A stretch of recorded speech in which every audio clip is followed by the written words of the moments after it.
आज सोनपरी यानी कि मेरी स्कूटी और मैं दोनों नहा के तैयार हो चुके हैं लॉन्ग ड्राइव के लिए। चलिए शुरू से शुरू करते हैं।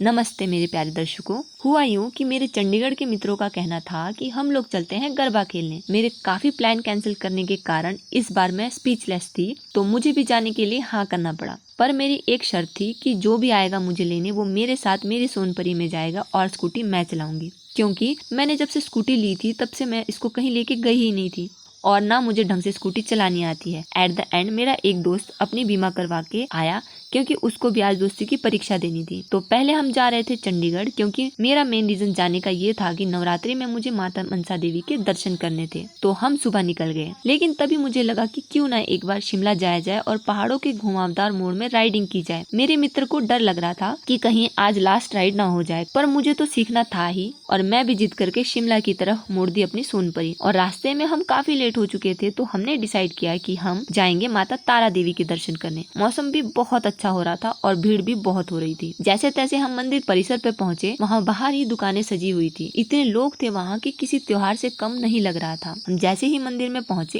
एक लंबी लाइन लगी हुई थी। हमने सोचा शायद यही लाइन दर्शन के लिए होगी। थोड़ी देर लाइन में लगने के बाद डाउट हुआ, क्योंकि लोग आपस में खाने की बात कर रहे थे। तब पूछने पर पता लगा कि हम सच में खाने की लाइन में लगे हुए हैं। फिर पूछकर हम दर्शन की लाइन में लगे और माता के भक्तों की इतनी भीड़ थी, देखकर मन खुश हो गया। और सच बताऊं तो मुझे अच्छा लगता है लाइन में लगकर माता से बातें करना, क्योंकि अंदर तो टाइम ही नहीं मिलता। इतना अच्छा मौसम था, ऊपर से मेरे सारे दोस्त हैं जो भगवान से जुड़े हुए हैं। बड़ा अच्छा लगता है जब आपको एहसास होता है कि आपकी संगति बुरी नहीं है। इनको पार्टी से ज्यादा कीर्तन जाना पसंद है और हम लोग कीर्तन में ज्यादा वाइब करते हैं। चलो अब ब्लॉग पर वापस आते हैं। माता के दर्शन करने के बाद देखा कि यहाँ तो मेला लगा हुआ है। मिठाई, कपड़ों और बहुत सारी छोटी छोटी दुकानें भी थी और छोटे छोटे झूले भी लगे हुए थे। खाने की इतनी जोरदार खुशबू आ रही थी जो मेरे मन को विचलित करने के लिए काफी थी। इसलिए मैंने कहा कि अब निकलना चाहिए, क्योंकि हमें चंडीगढ़ पहुंचना है, माता के दर्शन करने हैं। ऊपर से आज भीड़ भी बहुत होने वाली है। साथ ही गरबा खेलने का भी हमारा प्रोग्राम था। तो हम निकल पड़े स्कूटी की कमान संभालते हुए। आगे की यात्रा हम दिखाएंगे पार्ट 2 में।